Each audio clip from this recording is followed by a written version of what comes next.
그럼 브리핑 시작하겠습니다. 2020년 3월 24일 화요일 코로나19 대응 관련 대구광역시 재난안전대책본부의 브리핑을 드리겠습니다. 먼저 확진 환자 발생 현황과 입원 입소 현황에 대해서 말씀드리겠습니다.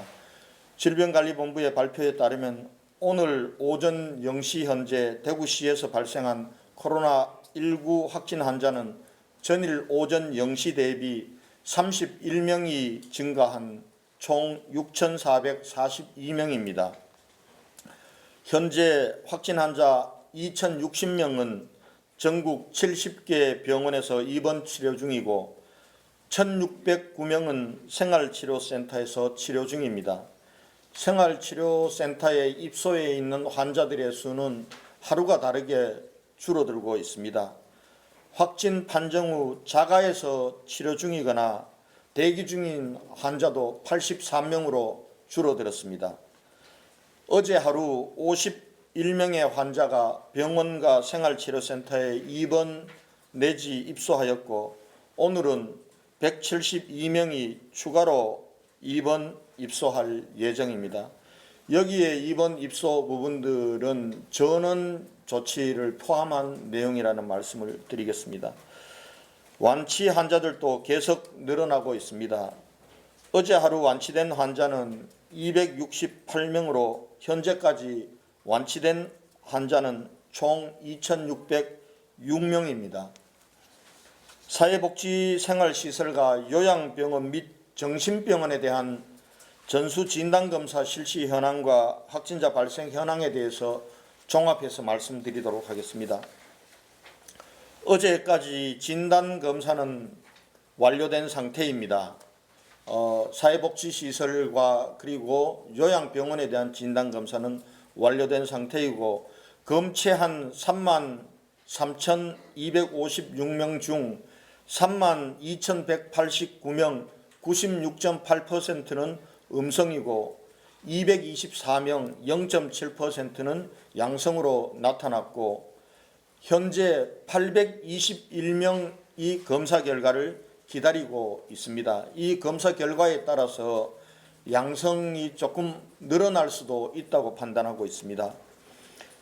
전수조사 과정에서 어제 하루 달서구 소재 대실 요양병원에서 환자 7명, 간병인 5명, 12명의 확진 환자가 추가로 발생했고 수성구 소재 김신요양병원에서 1명, 서구 소재 한사랑 요양병원에서 1명의 확진자가 추가로 발생하였습니다. 확진 환자 14명 중 9명은 어제 입원 조치하였으며 5명은 오늘 중으로 부산의료원과 경북대 병원에 입원시킬 계획입니다. 한편 어제부터 정신병원 15개소 914명의 종사자를 대상으로 전수검사를 시작해서 418명에 대해서 검체를 완료하였습니다. 검체율은 46%입니다. 아직 결과는 기다리고 있는 중입니다. 남은 인원에 대해서는 오늘 내일까지 마무리할 예정이라는 말씀을 드리겠습니다. 사망자 현황과 상세한 환자의 건강 상태와 관리에 대해서는 대구시 감염병관리지원단의 김신우 단장님께서 역학조사 진행 상황에 대해서는 김종현 부단장님께서 제 브리핑이 끝난 후에 설명드리도록 하겠습니다. 정부의 사회적 거리두기 강화와 관련하여 시설 업종별 준수사항에 대한 점검 결과와 향후 계획에 대해서 말씀드리겠습니다. 중앙재난안전대책본부는 집단 감염 위험이 높은 종교시설, 실내 체육시설, 유흥시설 등에 대해 4월 5일까지 운영을 중단해 줄 것을 강력히 권고하였습니다. 대구시는 각 구군의 협조를 받아 시설 업종별로 운영을 제한하되 부득이하게 운영하는 경우 지침을 철저하게 이행하도록 하고 있습니다. 종교시설에 대해서는 지난 주말 집합 예배를 강행할 우려가 있는 소규모 종파와 교회 등에 대해 80여 명의 정감반을 배치하여 현장 지도와 점검을 실시하였습니다. 어제 브리핑에서 말씀드린 바와 같이 특이사항은 발견되지 않았고 준수사항을 위반하는 곳은 현재까지 없었습니다. 대구시는 4월 5일까지 종교단체를 대상으로 집합 예배 자제를 권고하고 예배 진행 시에는 반드시 가이드라인을 준수를 당부할 계획입니다. 이에 맞춰 특별 점검도 계속해서 병행 실시하겠습니다.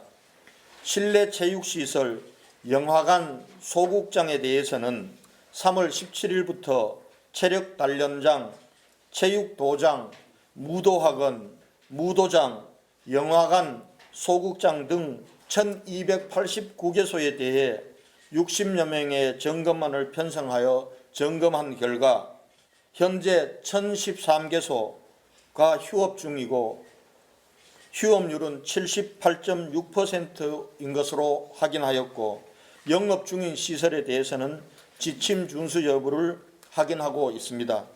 대구시는 4월 5일까지 휴업하지 않은 시설에 대해 휴업을 강력히 권고하고 구군과 합동점검을 지속적으로 실시하도록 하겠습니다.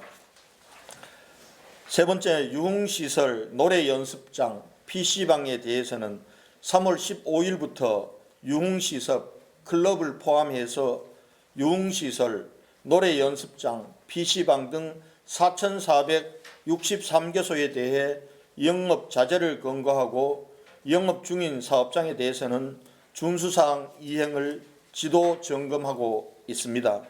대구시는 업소별 담당 공무원을 지정하여 영업 중단을 지속적으로 요청하는 한편 행정명령으로 내려진 지침을 위반할 경우 시설 폐쇄 등 정부 지침대로 단호하게 조치할 계획입니다.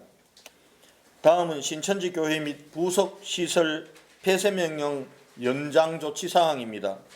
대구시는 코로나19 재확산을 방지하고 정부의 고강도 사회적 거리두기에 함께하기 위해 신천지 교회 및 부속시설 51개소에 대해 폐쇄 및 출입 기간을 연장하겠습니다. 신천지 교회 소유 임차시설 37개소는 3월 25일부터 별도 명령시까지 무기한 폐쇄 조치하고 신천지 교인 등 개인 소유 시설 7개소는 4월 7일까지 2주간 폐쇄가 연장됩니다. 또한 사택 및 숙소로 파악된 7개소는 외부인 출입 금지 조치가 별도 명령시까지 무기한 연장됩니다. 이에 따라 금일 중으로 신천지 교회 및 부속시설에 폐쇄 명령서를 부착하고 시설 관리인에게 폐쇄 조치를 통보할 계획입니다. 앞으로 대구시는 폐쇄시설 출입 행위 등을 지속적으로 점검 단속할 예정이며 이를 어기고 폐쇄 기간 해당 장소를 출입하거나 경고 스티커를 훼손할 경우 감염법 예방 및 관리에 관한 법률 제80조에 따라 엄정하게 조치할 계획입니다. 다음은 국민들께서 우려하고 계시는 유럽 내지 외국에서 입국하고 있는 분들에 대한 특별 입국 절차 시행에 따른 대구시 대책에 대해서 말씀드리겠습니다. 3월 22일부터 유럽 입국자에 대한 특별 입국 절차 강화 조치에 따라 대구시가 정부로부터 통보받은 해외 입국객은 147명입니다. 유럽이 37명, 아시아 40명, 미국 등 아메리카 54명, 중동 14명, 아프리카 2명, 도합 147명입니다. 이 중 자가진단 앱을 통해서 유증상을 증상이 있다고 호소한 12명에 대해서 관할 보건소에서 진단검사를 시행하고 양성인 경우에는 병원 및 생활치료센터에 입원 입소 조치할 계획입니다. 또한 정부 지침에 따라 유럽 입국자는 음성을 받더라도 14일간 자가 의무 격리 조치할 예정이며 비유럽 입국자의 경우에는 자발적으로 2주간 자가 격리하도록 권고할 계획입니다. 하지만 비유럽 입국자 중 무증상으로 검역을 통과하고 확진 판정을 받은 사례가 최근 타 지역에서 나오고 있어 정부에서 비유럽 입국자에 대한 강화된 입국 절차를 준비할 때까지 저희 시에서는 구금 보고서와 함께 모니터링을 강화해 나가도록 하겠습니다. 유학이나 여행 등의 이유로 외국에서 들어오신 분들께 간곡하게 호소하고 또 준엄하게 말씀드립니다. 지난 2달 동안 대구 시민 모두가 고통을 감내하면서 코로나19와의 사투를 벌였습니다. 이제 상황이 조금씩 안정되어 가고 있습니다. 여러분들로 인해 지역사회 감염이 또다시 확산된다면 이것은 걷잡을 수 없는 상황으로 가게 됩니다. 2주간의 자가격리 의무와 권고사항을 반드시 준수해 주시기 바랍니다. 그리고 우리 모든 시민들은 그동안 이렇게 행동해 왔습니다.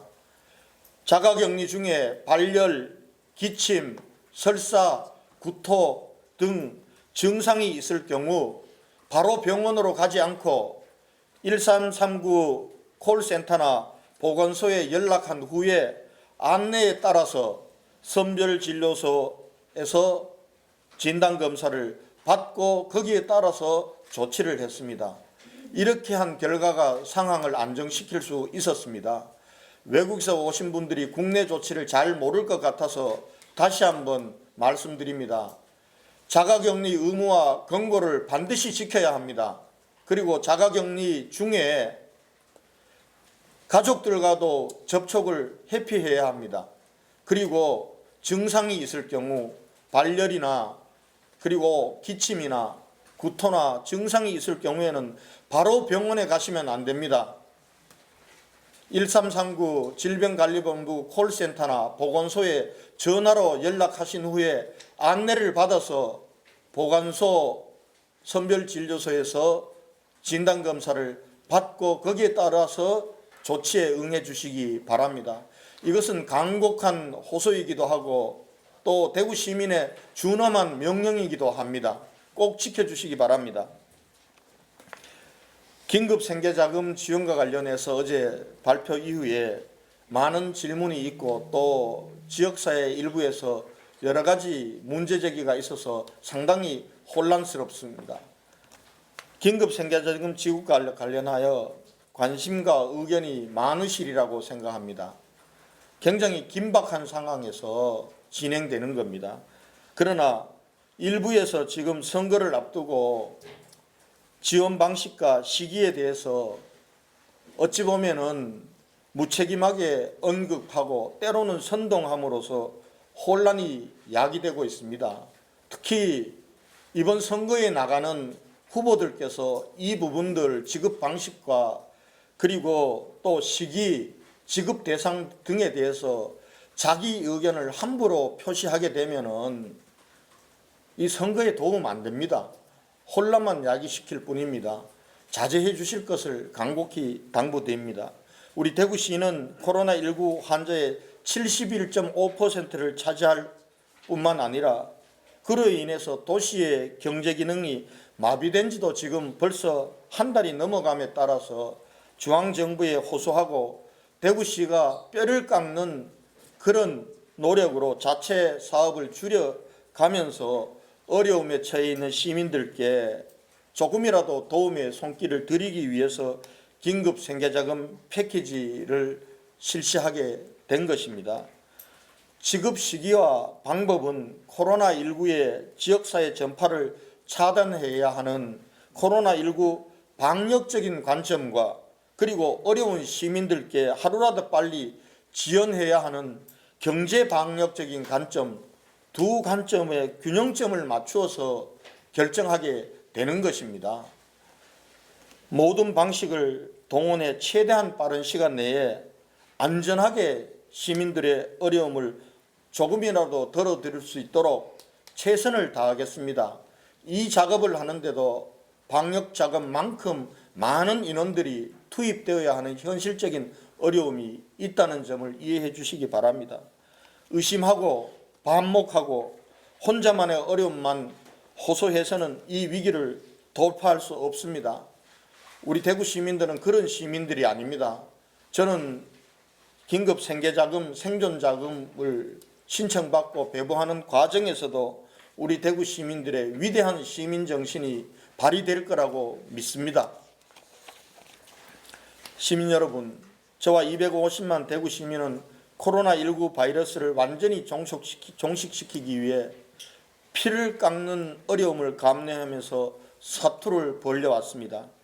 지금도 사투는 계속되고 있지만 대구 시민 모두가 마치 코로나19 확진자처럼 취급당하는 사실을 접할 때는 시장으로서 안타깝기도 하고 섭섭하기도 하고 때로는 분노도 느끼게 됩니다. 대구 지역을 단순히 방문했다는 이유만으로 1 내지 2주간 자가격리를 하도록 내부 기준을 정하고 이를 적용하는 기업, 단체들이 있는 것으로 알고 있습니다. 코로나19라는 보이지 않는 바이러스보다도 더 힘든 적은 혐오와 차별과 배제라는 적입니다. 사실 코로나19 바이러스를 아무렇지도 않게 받아들이는 이들도 있고 또 너무 과민하게 받아들이는 분들도 계십니다. 전문가들의 조언은 너무 무서워하지도 말고 방심하지도 말며 조심할 것은 조심해야 한다는 것입니다. 과장하지도 축소하지도 말고 수치와 사실을 있는 그대로 받아들인다면 된다는 의미로 옆에 계신 김신우 대구시 감염병 관리지원단장님께서 언론 매체와의 인터뷰에서 강조하신 말씀이기도 합니다. 특별재난지역 상황관리를 위해 3주간 대구 일정을 끝내고 복귀하신 정세균 국무총리님께서도 자가격리를 선택하시지 않고 지금 현재 국정과 방역에 매진하고 계십니다. 국무총리께서 우리 주변에 만연해 있는 혐오와 차별이라는 편견을 없애고자 솔선해 주신 점이라고 생각합니다. 대구는 전통적으로 남들에게 주변에 폐를 끼치는 것을 싫어하는 지역적 정신과 정체성을 가지고 있습니다. 이번 코로나19 사태가 발생했을 때도 대구 시민들은 묵묵히 불편을 감내하면서 스스로 봉쇄를 선택했습니다. 앞으로 저와 대구 시민은 한마음으로 똘똘 뭉쳐 코로나19와의 전투를 반드시 승리로 종식시키도록 할 것입니다. 전국에 계신 국민 여러분께서도 대구와 대구 시민에 대해 변함없는 관심과 응원을 보내주실 것을 부탁드립니다. 대구 시민 여러분 힘내십시오. 우리 대한민국 국민 여러분 함께해 주십시오. 이상 제 브리핑을 마치도록 하겠습니다. 이어서 사망자 현황과 환자 건강 상태에 관하여 김신우 단장님께서 설명해 드리겠습니다.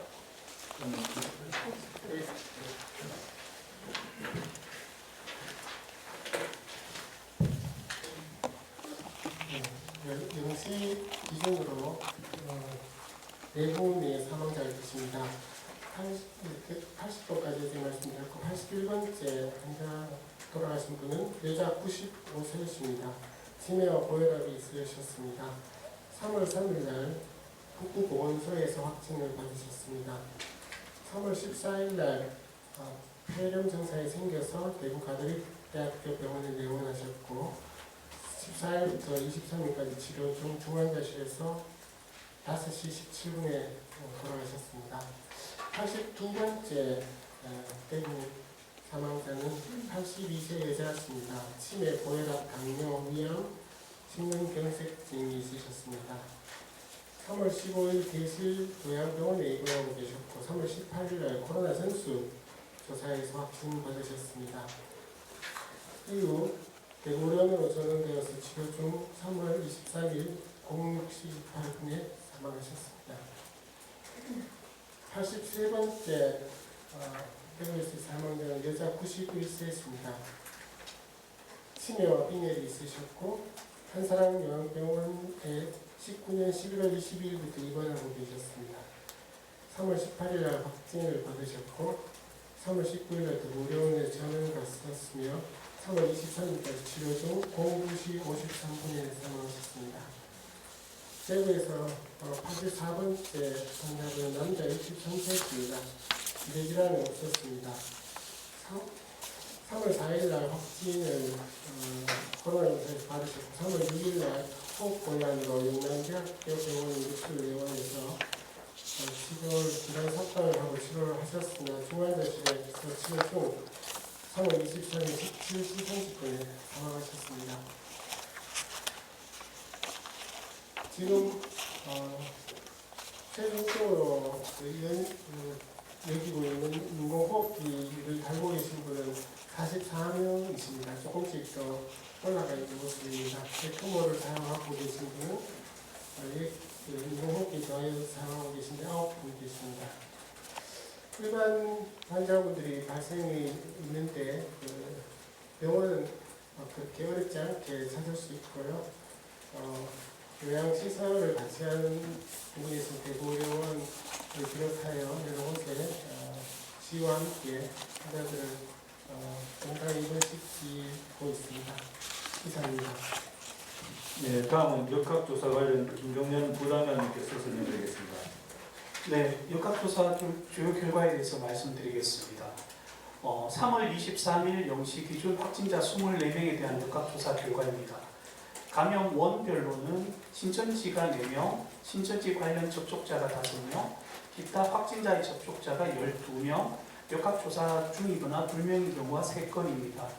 검사 경로별로는 선별진료소를 통해서 4분의 확진자가 발생하였고 접촉자 조사를 통해서 20분이 확진되셨습니다.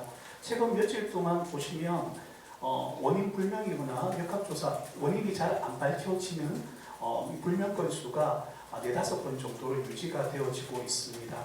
대부분의 환자들은 이미 저희가 알고 있는 확진자의 밀접 접촉자 중에서 발생을 하고 있습니다. 특히 최근에 좀 의미 있게 말씀드리고 싶은 점은 확진자의 가족들의 확진 사례가 늘어나고 있습니다. 특히 자가격리 기간 동안에는 음성이셨다가 격리 해제를 위한 검사에서 확진이 되는 경우들이 있습니다. 실제 본인이 자가격리 동안에 무증상이더라도 감염력이 있을 수 있습니다. 이 기간 동안에 보다 철저하게 자가격리를 해주셨으면 하는 말씀을 드리겠습니다. 그리고 최근 확진 검사에서 음성을 받은 후 며칠이 지난 후에 다시 확진되는 사례들이 보입니다. 검사 당시에는 아직 발병 전이거나 검사 이후에 추후 감염되었을 가능성 2가지가 모두 존재합니다. 그래서 음성 판정을 받았다 하시더라도 계속 음성이 아닙니다. 그렇기 때문에 추후에 의심 증상이 발생하는 경우에는 반드시 병원을 방문하지 마시고 1339나 보건소를 통해서 선별진료소에서 확진검사를 받아주실 것을 부탁드리겠습니다. 어제 하루 동안의 주요 역학조사 결과에 대해서 말씀드리겠습니다. 한 사람 요양병원에서 의사 한 분이 추가로 확진되셔서 한 사람 요양병원의 누적 환자 확진자 수는 93명입니다. 배성병원과 대실요양병원은 어제 말씀드렸듯이 배성병원은 종사자 1분, 대실요양병원은 환자 7분, 종사자 5분이 추가로 확진되셨고 김치요양병원에서 확진자 환자 1분이 발생하셔서 총 36분의 확진자가 발생하였습니다. 이상입니다. 예, 질문 받도록 하겠습니다. 네, 이주영 기자님. 예, 대구부 이주영 기자입니다. 자영업자하고 영세상인에 대한 지원책을 발표를 하셨습니다. 근데 대구는 중소기업이 99%입니다. 지역의 중소기업, 중견기업들의 지원책에 대해서 여쭤보겠습니다. 특별재난지역으로 선포되면 각종 세제 감면이나 전기료, 수도 요금 등의 공과금 감면이 있는데요. 이게 기업들에게도 해당이 되는지, 예를 들어 전기를 많이 쓰는 공장은 공장을 안 돌려도 한 달에 수백만 원씩 기본 전기료가 나오고, 염색공단의 경우 127개 업체가 한 달에 사용되는 공업용수나 하수요금 20억 정도 된다는데, 이에 대한 감면 정책이 혹시 있는지요? 또 이런 요금 감면 정책이 없다면 대구시가 혹시 대책 마련을 하고 계시는지 여쭙겠습니다. 예. 특별재난지역의 전기료 등에 대한 감면 부분들은 이미 특별재난지역 예산에 이번에 추경에 담겨져 있습니다. 감면 에 들어가는 총 예산 부분들도 이번 추경에 내려와 있는데 아직 구체적으로 내시가 안 되었기 때문에 우리 대구광역시 의회 추경에는 반영이 되지 않았습니다. 내시가 나오는 대로 제2차 추경에서 담아서 감면과 관련된 지원을 할 예정이다 이렇게 말씀드리겠습니다. 네, 뉴스미네.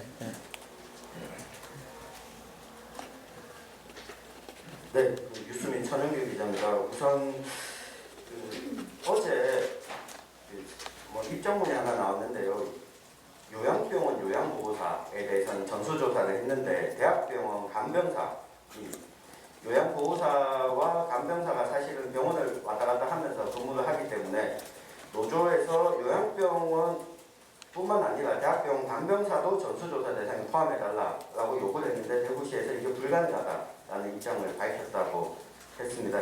여기 관련해서 입장을 좀 설명해 주시면 좋을 것 같고요. 그리고 오늘 오전에 제가 소상공인진흥센터에 다녀왔습니다. 지금 사회적 거리두기를 말씀하셨는데 소상공인진흥센터에 많이 몰려가지고 현장에서 사실상 거리두기가 불가능한 상황입니다. 온라인 지원이라든가 아니면 다른 지원센터뿐만 아니라 다른 통로를 통해서 지원이 가능한지 여부를 좀 여쭙겠고요. 또 하나는 지난번에도 확진자가 나왔지만 정기검침원, 수도검침원, 가스검침원 그리고 또 정수기 업체 등 방문해서 일을 하는 업종의 사람들의 경우에는 좀 불안감을 호소하고 있다고 합니다. 여기에 대한 대구시 대책이 있으면 말씀 좀 부탁드리겠습니다. 네. 우선 간병사 문제와 관련해서는 지금 간병사들에 대해서 어떻게 전수 진단 검사를 할 필요가 있는지에 대해서는 아직 결론이 나지 않았습니다. 지금 간병사들은 숫자가 굉장히 많습니다. 지금 요양보호사 자격증을 따고 실제로 간병을 하고 계신 분들도 있고 하고 계시지 않는 분들도 있습니다. 그리고 이분들에 대해서 전체적으로 이 체계적인 관리가 되지 않고 있습니다. 그래서 지금 간병사들이 어떻게 근무 형태를 하고 있는지 그것부터 지금 실태 조사를 하고 있습니다. 두 번째는 병원 단위로 간병사들이 들어갑니다. 그런데 병원이 간병사 협회와 계약을 맺어서 하는 경우도 있고 또 환자 본인들 스스로가 또 간병사를 쓰는 경우도 있기 때문에 이게 전수조사가 유효하려면은 병원에서 간병사의 이동과 교체 부분들에 대해서 분명한 통제 시스템이 가동이 되어야 간병사에 대한 전수조사가 의미가 있습니다. 그래서 이런 부분들을 종합적으로 검토해서 전체적으로 가능할지 아니면은 병원 단위로 가능한 병원들부터 할지 이런 부분들은 지금 저희들 전문가들과 협의하고 있는 단계다 이렇게 말씀을 드리겠습니다. 전수조사는 하면 할수록 또 의미가 있는 부분도 있습니다. 그러나 그 이후에 대책을 만들지 않고 전수조사만 할 수는 없는 겁니다. 전수조사가 좋다면은 모든 국민들을 다 전수조사를 하는 것이 좋지 않겠습니까? 그러나 비용의 문제도 있고 또 한편은 그 이후에 관리 대책에 대한 분명한 방역 대책적인 관점에서 도움이 될 때 전수조사는 하는 것이라는 사실을 여러분들 인식해 주시길 바라고요.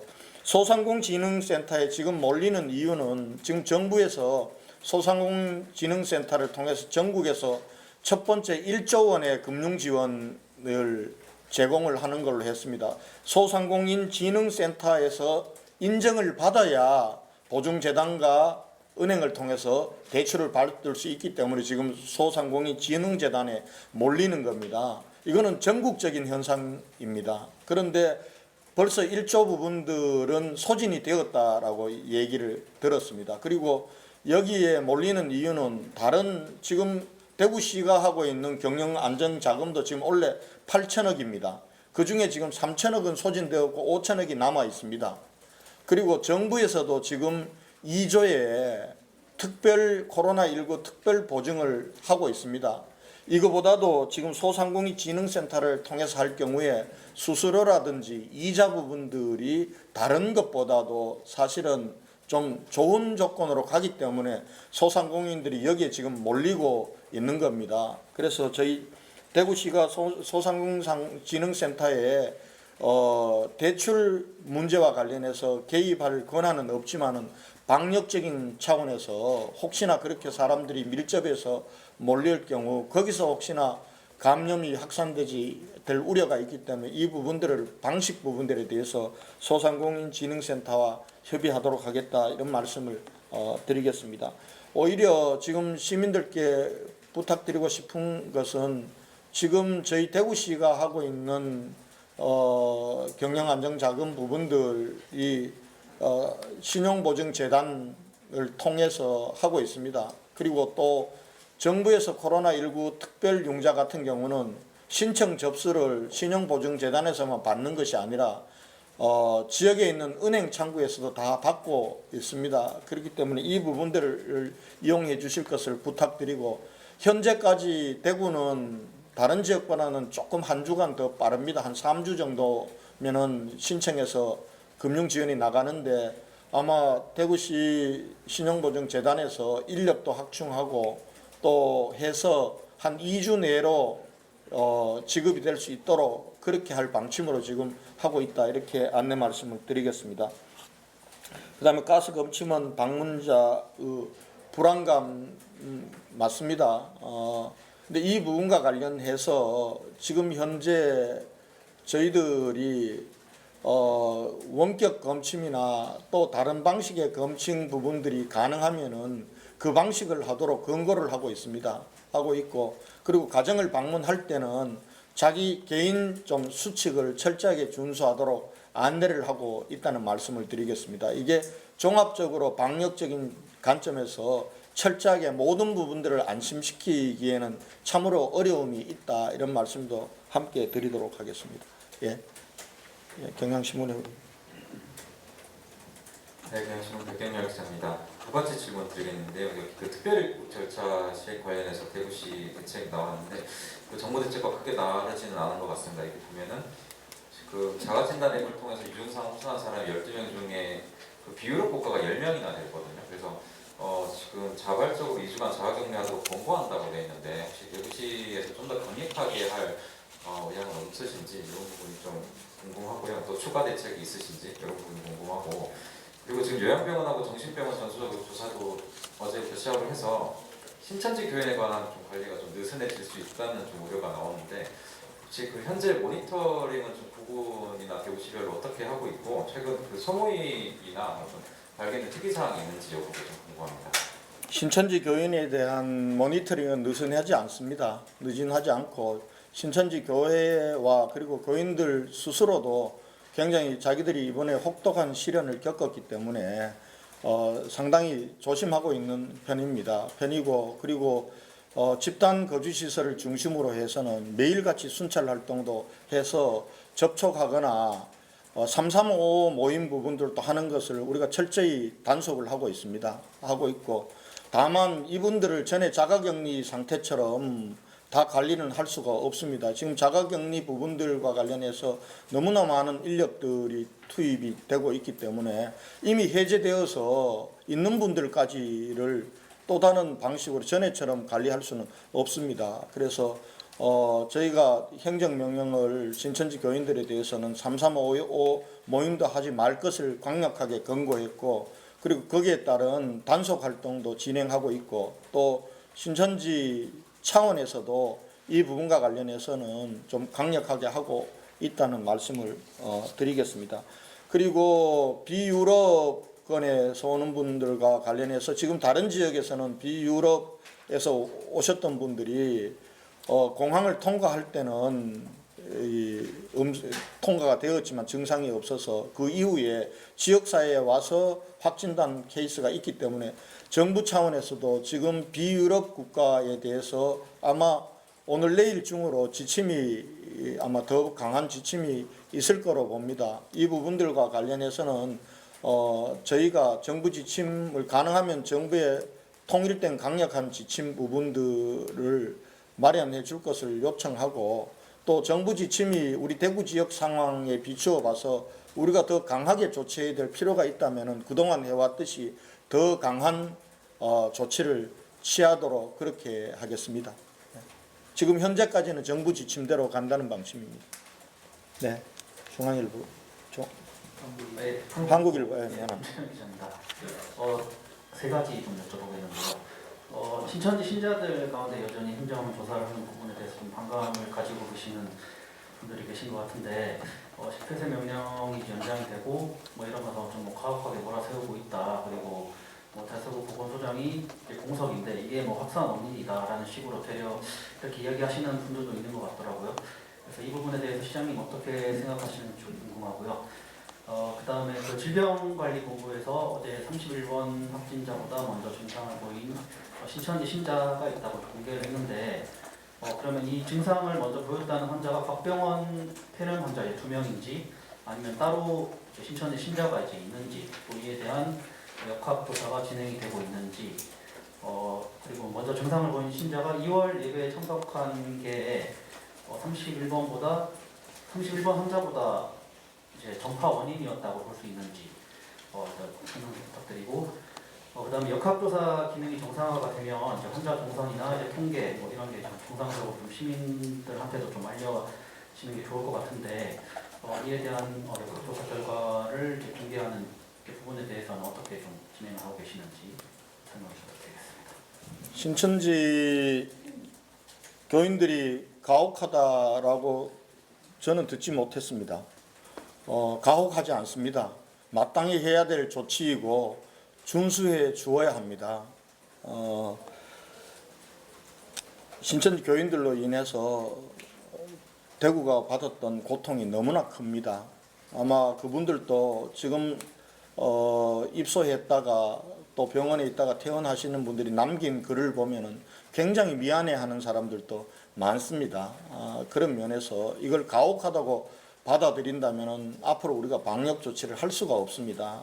그런 면에서 가혹한 것이 아니라 우리 공동체를 지키기 위해서 마땅히 해야 될 공동체 성원으로서 의무다, 이런 관점에서 받아주실 것을 부탁드리고, 신천지 총회 차원에서도 이 코로나 사태가 끝날 때까지 모임이나 예배나 이런 걸 일치하지 않겠다. 그리고 교인들에게 3355 모임도 하지 말라고 이미 전달이 되어 있는 문제이기 때문에 일부에서 그런 얘기가 있었는지는 모르겠습니다. 그러나 일부의 얘기를 전체 얘기라고 받아들여서 대응할 필요는 저는 없다, 이렇게 생각합니다.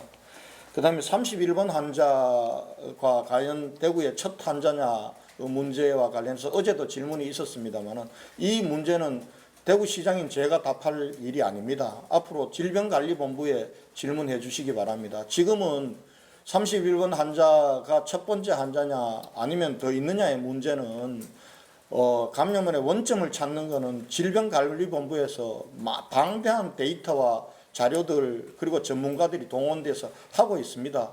대구시가 거기에 지금까지 여력이 없습니다. 저희는 주어진 방역 대책과 또 우리 시민들을 위한 경제 방역 대책에 전념할 겁니다. 그래서 이 부분들은 앞으로 질병관리본부에 질문해 주실 것을 부탁드리겠습니다. 제가 답변할 영역이 아니고 답변할 내용이 없다는 말씀을 드리겠습니다. 역학조사 관련해서 말씀드리겠습니다. 지금 저희가 3.28 운동 2주만 더 참고 인내하면서 이 상황을 안정화시켜서 코로나19와의 싸움에서 최종적으로 승리하는 발판을 만들자고 해서 이제 2주째가 되고 있습니다. 저희가 당초에 이 목표를 안정적으로 우리가 상황을 관리하는 걸 목표로 했습니다. 대구시 상황은 아직도 불안정합니다. 안정적인 상황 관리란 것은 우리가 이 확진자가 한 자릿수로 떨어지고 이분들에 대한 이동 경로와 그리고 접촉자를 찾아내어서 시민들에게 알릴 수 있는 방역 대책을 할 수 있는 그런 상황이 될 때 안정적인 상황입니다. 아직도 여전히 대구 상황은 불안정한 상황입니다. 지금 전에는 우리가 역학조사가 불가능한 상황이었고요. 지금은 또 역학조사를 하지만은 감염 경로를 추정하기가 어려운 환자들이 하루에 3명에서 5명이 나오고 있습니다. 전에보다는 우리가 3.18 운동 들어서기 전보다는 굉장히 많이 줄어들었습니다. 그러나 이 부분들도 아직 모호한 상황이기 때문에 우리가 이번 주 내로 저희가 목표했던 상황으로 간다면은 다음 주 부분들은 역학조사 영양 부분들을 환자들의 상세한 이 심층 역학조사를 통해서 이동 경로와 거기에 따른 접촉자들을 찾아내는 쪽으로 갈 수 있도록 하는 것이 저희 목표다. 아직은 그런 상황이 아니다라는 말씀을 드리겠습니다. 예, 영남일보 최수경 기자님. 예, 영남일보 최수경 기자입니다. 코로나19 사태 이후 지역경제 혁신 측면 그리고 시민들의 사기 진작 측면에서 경제 방향 쪽에 이제 관심을 가지신다고 말씀하셨는데 그 중에 하반기 때 여러 축제 중에 치맥 축제 예산은 전액 살려서 예정대로 준비하신다는 그 뉘앙스를 받았는데 여러 축제 중에서 하반기 여러 축제 중에서 이 축제가 유독 이렇게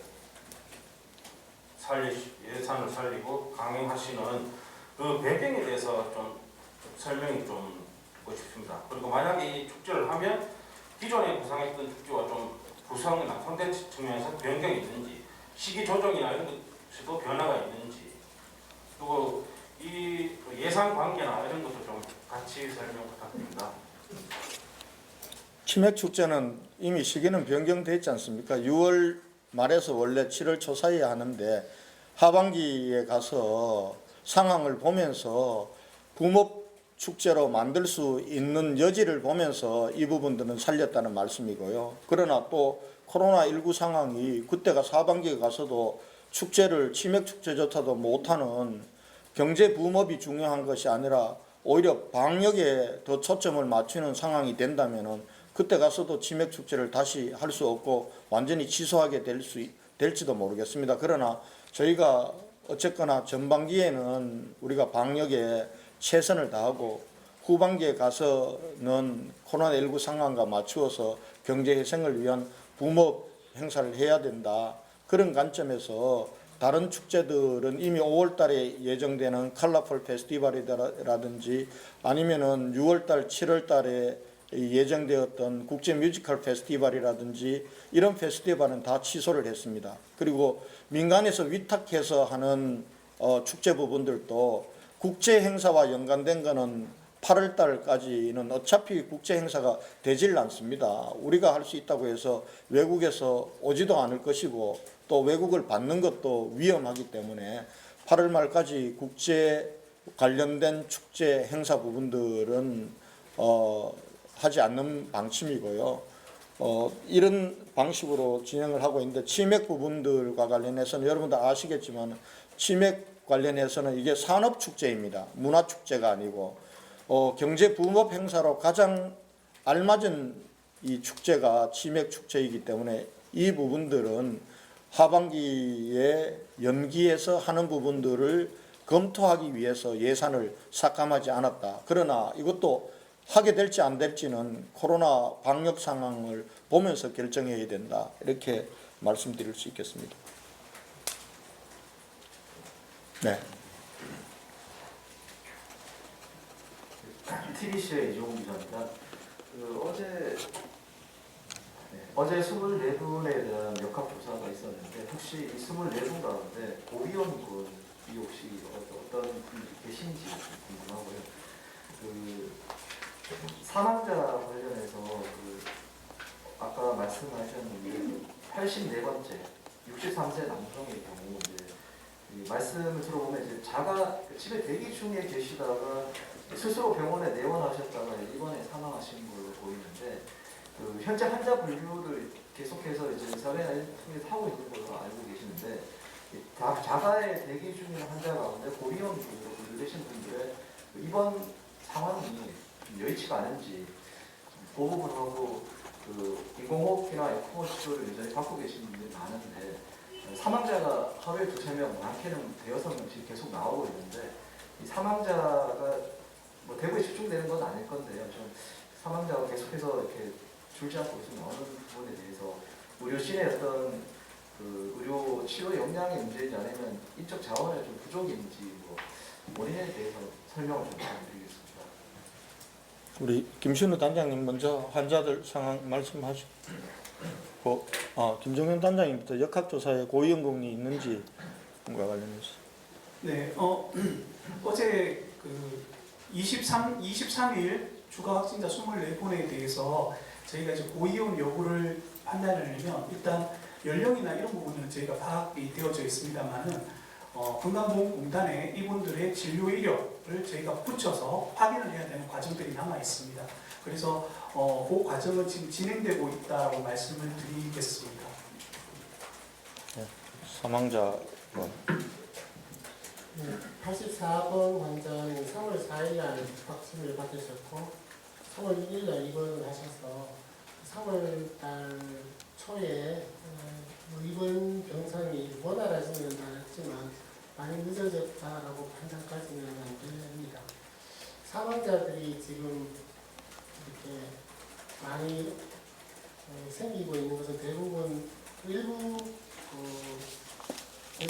연세가 좀 낮으신 분도 60대 이런 분도 계시지만 80대, 70대가 제일 많고 우리나라 사망률이 1% 넘어섰습니다. 전 세계 사망률은 4%를 넘어섰습니다.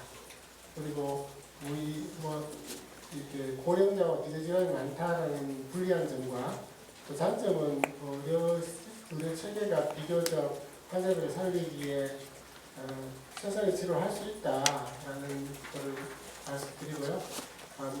사람이 모자라거나 또는 기술이 부족하다라고까지는 생각하지 않습니다. 44명의 인공호흡기 사용자들이 이렇게 많이 꺾여서 내려가기 시작하더라도 치료 중 또는 특히 요양병원이나 이런 데서 진단받으신 분들 사망률이 비교적 80대는 10% 넘게 사망하시잖아요. 그러니까 외국에서도 전 세계적으로 80대 18% 이렇게 사망하시거든요. 그래서 그 비율이 계속 전개하면 1에서 2% 가까이 차츰차츰 더 올라갈 거라고 생각되고 우리가 잘못 치료하고 있다고 생각까지는 하고 있지 않습니다. 네. 예, 김종현 부단장님께 질문 드려야 될 것 같은데요. 아까 양성에서 음성으로 가는 사례가 많이 보인다고 하셨는데 이게 재확진인 건지 재감염인지를 확인을 좀 해주시면 좋을 것 같고요. 그 숫자가 어느 정도 되는지도 같이 확인 좀 부탁드리겠습니다. 그리고 혹시나 이런 재확진이나 재확진 사례가 확인이 많이 된다면 이거에 따라서 방역 대책이 좀 바뀌는 것도 생각을 해야 되는 거 아닌가 하는 의문이 드는데 그 부분도 답변 부탁드리겠습니다. 양성인데 음성으로 바뀐다는 의미가 아니고요. 예, 음성인데 검사상 자가격리를 예를 들어서 하는 동안에 처음에 밀접 접촉자이기 때문에 처음에 음성, 그 다음에 해제된 시점에도 음성이었는데 해제가 되어진 이후에 며칠이 지나서 증상이 발생하고 그 다음에 양성이 되는 사례들이 보입니다. 그래서 이런 경우에는 물론 이제 잠복기가 길었다라고도 볼 수 있지만 아니면 그 이후 시점에 다른 경로로 재감염, 새로운 감염이 일어났을 가능성도 배제할 수가 없습니다.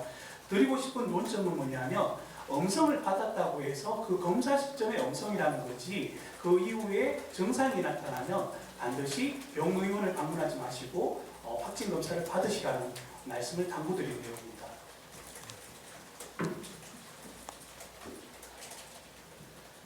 김신우 단장님께 좀 여쭙겠습니다. KBS 김종훈 기자입니다. 지금 이제 저희 대구에서 처음에 31번 환자가 나온 게 지난달 18일이고 한 달 넘었는데요. 아직까지 퇴원을 안 하고 이제 병원에 계신 걸로 아는데 이런 식으로 좀 뭔가 되게 보통 이제 치료가 가능한 게 10일에서 2주 정도면 치료가 된다라고 했는데 이렇게 좀 그 기간을 훨씬 넘어서는 환자들이 지금 대구에 어느 정도 있고 이렇게까지 길어지는 이유가 뭔지를 좀 말씀 좀 부탁드립니다.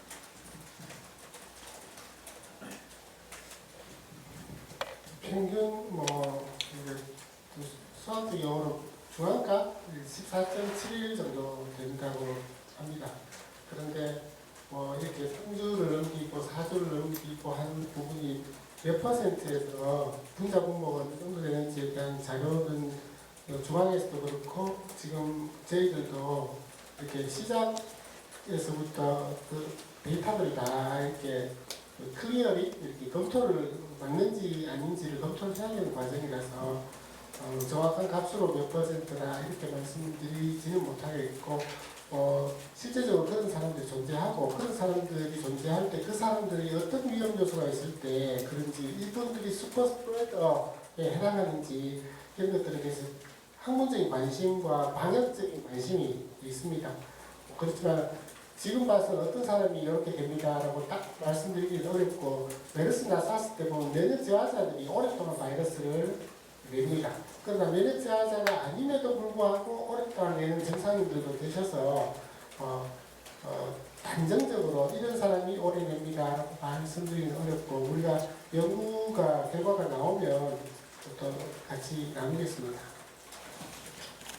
제가 우리 긴급 생계자금 지원과 관련해서 잠깐 부연 설명을 드리겠습니다. 어제 제가 설명을 드렸는데 자꾸 오해들이 있어서 지금 수령 방식이 어제 분명히 하나는 현장에 주민센터 동사무소에 나와서 직접 수령하는 방식이 있고 또 우편으로 수령하는 방식이 있습니다.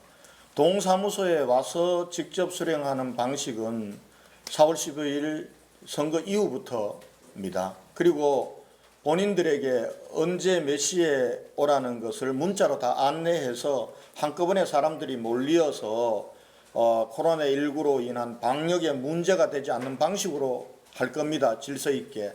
그 다음에 우편과 관련해서 우편으로 받으시는 분들은 선거 전에 나갑니다. 그러니까 저희가 지금 4월 1일 날 공고 4월 6일부터 신청을 받습니다. 신청을 받아서 심사 과정이 끝나면 끝나는 즉시 우편으로 수령하시겠다, 등기 우편으로 수령하시겠다라는 분들에게는 4월 15일까지 기다리지 않고 그때 보내드립니다. 배부를 해드리고 다만 나는 동사무소 주민자치센터에 와서 받아야 되겠다라는 분들은 4월 16일부터 동사무소에서 정해진 시간에 오셔서 받아가실 수가 있습니다. 이 부분들과 관련해서 분명하게 말씀을 드리고 또 혹시 어제도 많은 분들이 자기가 해당이 되는지 안 되는지에 대해서 문의하는 전화들이 굉장히 많았습니다. 4월 1일 날 공고가 되면은 공고 즉시 모든 세대에 안내장을 보내드립니다. 모든 세대에 이 어떤 분들이 받을 수 있고 신청 절차는 어떠하고 수령 절차는 어떠하고 이의 제기는 어떻게 하면 된다는 걸 모든 세대에 보내드립니다. 그러니까 혹시나 궁금하신 분들은 미리 이렇게 전화하시거나 하시지 마시고 가정으로 오는 안내장들을 보시고 그리고 또 안내장에 혹시 나는 안내장을 못 받았다 이렇게 하시는 분들은 대구시나 구군 홈페이지에 나중에 전체적으로 안내문이 다 게재가 될 겁니다. 그래서 그 부분들을 활용해 주실 것을 부탁을 드리고요. 그 다음에 콜센터를 운영을 합니다. 이의제기라든지 안내와 관련 콜센터를 3군데 정도 운영할 겁니다. 하나는 사회서비스원의 콜센터가 운영이 될 거고요. 120 대구시 콜센터도 이 기능이 중심으로 전환이 됩니다. 그 다음에 대구시의 공무원들로 구성된 지원단의 또 콜센터가 운영이 됩니다. 그래서 이 부분들도 4월 1일 날 공고할 때 콜센터 안내와 이의 제기를 받아서 하는 부분들까지도 있기 때문에 모든 경우의 수를 가지고 준비를 해 놓고 있습니다. 그래서 조금만 더 기다리고 또 안내에 따라 주실 것을 부탁의 말씀을 드리겠습니다. 예. 혹시 지난번에 신천지 와이팅 문제입니다. 신천지 지난번에 뭐 조사한 거 행정조사 하고 계신 거 컴퓨터 이때까지 말씀해 주신 거 말고 새롭게 좀 확인되는 내용이 있으시면 날짜가 꽤 며칠 지났으면 그 사이에 추가된 내용이 있으시면 말씀해 주세요. 저희가 추가 드릴 말씀은 다 드렸고요. 지금 작업은 경찰에서 하고 있는 겁니다. 저희들 고발 조치와 관련해서 과연 신천지가 이 방역에 방해하는 거짓을 했는지 이런 부분들을 조사하고 있는 단계고 저희는 방역적인 관점에서만 지금 대응을 하고 있습니다. 그래서 그동안 우리가 2차 조사에서 유년부 그리고 학생부 그리고 소위 말하는 위장교회의 명단을 확보했고 그동안 명단 중에서 저희가 확보하지 못했던 사람들 그 사람들에게 진단조사를 받도록 하는 그 일을 하고 있고 지금 진단조사 결과도 거의 다 마무리되어 갑니다. 마무리되어 가서 아마 지금 현재 진단조사를 받아서 결과를 기다리고 있는 사람이 한 4사람 정도 됩니다. 이 결과가 나오면은 내일 아침 정도에는 그동안 미입교자라고 하는 신천지 교회 측에서는 교인이 아니기 때문에 명단을 제출하지 않았다라고 하고 우리 대구시는 그 명단도 제출하라고 요구해서 받은 명단 중에 진단검사를 받지 않은 사람들에 대한 진단검사 결과 부분들을 내일 중에는 말씀드릴 수 있을 것 같습니다. 예. 그럼 질문 없으면 여기까지 질문 받도록 하겠습니다.